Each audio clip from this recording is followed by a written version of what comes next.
In the summer of 1939, a team of code breakers arrived at this exact place here in Buckinghamshire called Bletchley Park.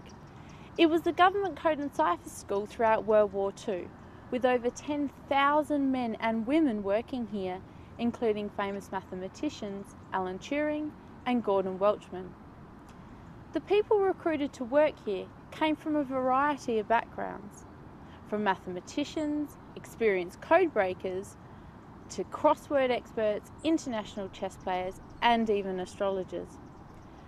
They were often referred to as the Bletchley Park Boffins, working in total secrecy with a common mission: to crack the German military and intelligence communications generated by the Enigma cipher machines.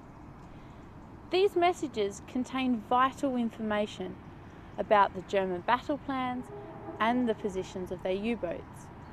The U-boats were the most destructive weapons in the Battle of the Atlantic.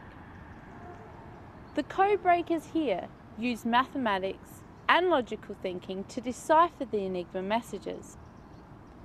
An electromechanical machine called a bomb was used to determine the Enigma cipher settings for the day.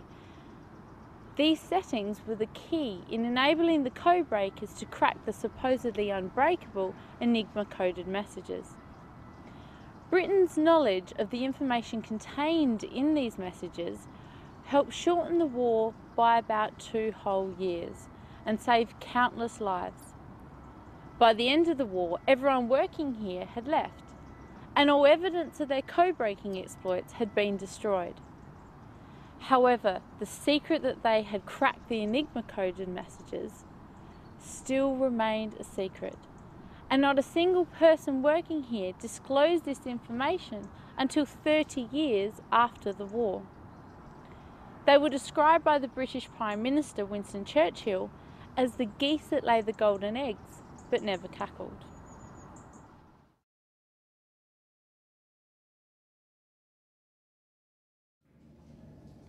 Among the most famous of the leading code breakers here at Bletchley Park was a mathematician from the University of Cambridge. This statue of Alan Turing is permanently housed here at Bletchley Park. Commissioned by Sydney E. Frank, sculptor Mr. Stephen Kettle worked for 18 months and used 500,000 pieces of slate to build this statue to commemorate the vital role Alan Turing played in breaking the Enigma cipher messages throughout World War II. At just 26 years of age, Alan Turing was regarded as a mathematical genius, and he became head of the Naval Enigma team in Hut 8. Building upon cryptanalysis work by Poland before the war, and with the help of Gordon Welchman, Turing constructed the bomb, a device used to determine the daily setting of the Enigma cipher machine. Knowing the setting of the Enigma machine enabled Britain to read all the secret encrypted messages sent by Germany during the war. In order to preserve British security, the breaking of Enigma remained a tightly guarded secret. As a result, many of the Second World War codebreakers like Alan Turing didn't receive the public recognition they deserved. Tragically, Turing committed suicide before he was ever publicly recognised for his extraordinary part and before his contributions to the science of codes and code breaking were fully understood.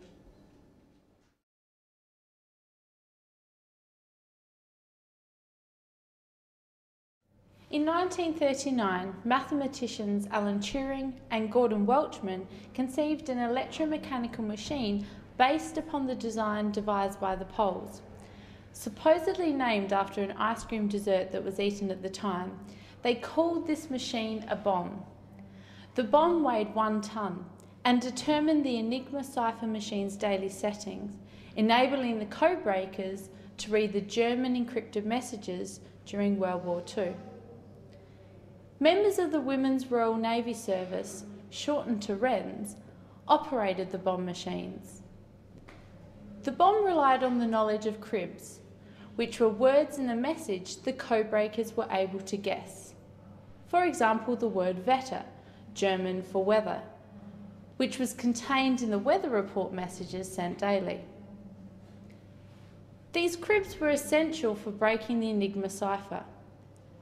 Without a crib, it would still take several months today to decipher an A4 page of ciphertext using a modern computer with trial and error methods. Just over 200 of these bombs were engineered during the war. They were engineered by the British Tabulating Machine Company in Hertfordshire. In 1940, the first bomb machine was in operation. However, all were destroyed after the war. Thanks to 12 years of dedicated work by a team of enthusiasts, 62 years after the war, we now have a working rebuilt version of a noisy bomb machine. Now, this is John Harper, who led the team in the rebuild project of the bomb. Now, tell me, John, how did you actually rebuild the bomb machine, considering all were actually destroyed after the war? Yes, the machines were destroyed, but fortunately, GCHQ at Cheltenham sent back the set of parts drawings that related to all the versions of this bomb, not just this particular model that we've rebuilt. From those, we were able to extract information. We had no assembly drawings, that was one of the problems. Those were created by, with the help of veterans, people that had actually worked on the machines, either as maintenance engineers or designers or manufacturers. They helped us work our way through these drawings, and some photographs that we got back from the American National Archive. The Americans recorded more than we did at that time. Piecing all that lot together, we managed to redraw the whole thing on a modern design automation package, and we assembled the whole machine on paper before we started on it, and then we knew more or less that everything would fit and everything would go together. Now, there were about 100,000 million possible settings for the Enigma machine for any one day. How did the bomb actually find out that one particular setting for each day during the war? What was most important was that the wheel order, and the wheel order is the order in which the wheels were put into the original Enigma machine. These are equivalent to the same. They're virtually, the wiring inside there is the same as the German Enigma wheels. They would have 5, we got 5 different colours, and these were put in, have to be in exactly the right order, otherwise no chance of getting a stop at all. Fortunately, the Germans were not up to total random number. They put all sorts of rules on things like the wheels that went in a position yesterday can't go in the same position today. Now that's not random, that starts to put rules. Yeah. And if you apply all those rules that they'd applied, and a bit more knowledge that the British had picked up by experience, you could get it down to about 6 combinations of wheels. Therefore, a machine like this can have 3 different wheel orders on it, and therefore 2 machines have a high probability of finding the right answer. Or, if it wasn't quite so important, you'd do it on one machine, and if that didn't work, you take all this lot off, put them all back in a different order, and try again. They were usually successful with a relatively small number. And then it was 26 times 26 times 26 tests across all of them. And somewhere in there, hopefully these drums were in the right position to satisfy the menu that you said earlier on.